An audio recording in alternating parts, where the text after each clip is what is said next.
We're shifting our focus now to the Maharashtra Karnataka border row being reignited yet again, as on Maharashtra Day, the Deputy Chief Minister Ajit Pawar voiced regret that several Marathi-speaking villages along the shared border with Karnataka were not part of the state. The remarks were made during an event at Pune City Police Headquarters in Shivaji Nagar to commemorate the Maharashtra Day. The Karnataka government has now slammed the plot to misguide people.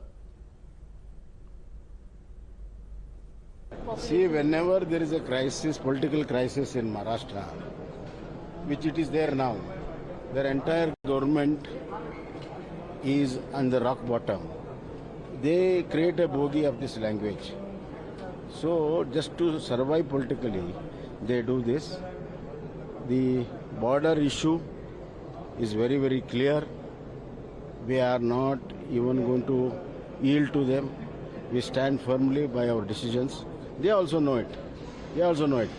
So I strongly urge the politicians of Maharashtra not to use this language bogie for their political ends. I fully condemn the statement of my honorable ministers, Mr. Ajit Pawar. He should not interfere in Karnataka boundaries or Karnataka issues. We are there to protect our people. All Marathi-speaking people are our brothers. We are with them. We are living together. So we will sort out whatever their issues are there. Definitely it is there. Already boundary has been discussed. There are Mahajan report, Sarojini Mahesh report, and various reports are there, which has already been submitted on such type of issues. So let us not go into the detail. Already Suvarna Soda is also there in Belgaum, which we conduct an assembly session there every year, twice every year. So it is not fair on him to discuss on any point of any village of Karnataka or any town of Karnataka. In post-1950s, we have fought for our language, and as well as Bombay, Karnataka, a lot of districts which, in fact, before the 1950s, it was not ours, but we fought back. We went to the streets, and thanks to the Gokak Chaluli, and before that, a lot of leaders have fought for it, and we have got back those districts and those places because we spoke Kannada there. The majority of the people spoke Kannada. So that's a very immature statement, according to Mr. Pawar.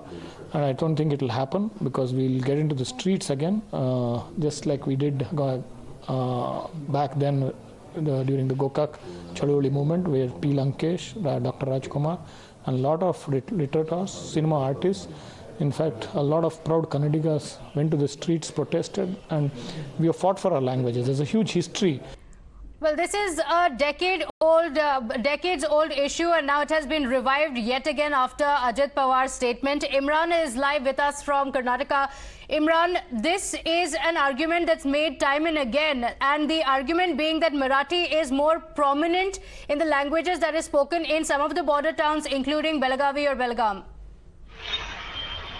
Well, that's a border town. Usually the polarizing the nature will be that some will have spaces speaking Marathi, but the issue has been lingering for almost more than 4 decades now, where people on the Marathi Divas, that is Marathi Din, which is celebrated as May 1st, politicians across the borders make such statements. Especially we see politicians from Maharashtra demanding that 6 districts of Karnataka, especially Belagavi, Bhalki, that those districts should be merged with Maharashtra because they are Marathi-speaking people are there and they originally belong to Maharashtra. And usually also, depending on which political parties are in power, these statements come out often. But these are the districts which Karnataka has already, they are part of Karnataka. They have, Karnataka government also built a Suvarna Soda in Belgavi in order to take the permanent claim that these districts belong to Karnataka. They are officially gazetted in Karnataka, but still we see that the group called Maharashtra Ekikaran Samiti and also politicians from Maharashtra who back these groups in Karnataka repeatedly make those claims. We saw several clashes also over these years over this particular issue, especially on the May 1st, that's Maharashtra Din, the formation of Maharashtra Day. So even Ajit Pawar, who is an ally of the Congress, making the statement that these districts should be again merged. MES also did a protest saying that this district should be merged with Maharashtra, where they originally belonged to. But the Chief Minister of Karnataka and even the Congress party here said that as far as this issue is concerned, they stand with the state, they stand with the people of Karnataka, and they allege that this is being politics is being played for their own political ends. That's right. Imran, such statements being made, and this is coming from the Deputy Chief Minister of Maharashtra, that also builds some areas along the border. Imran, thank you for joining us with those details.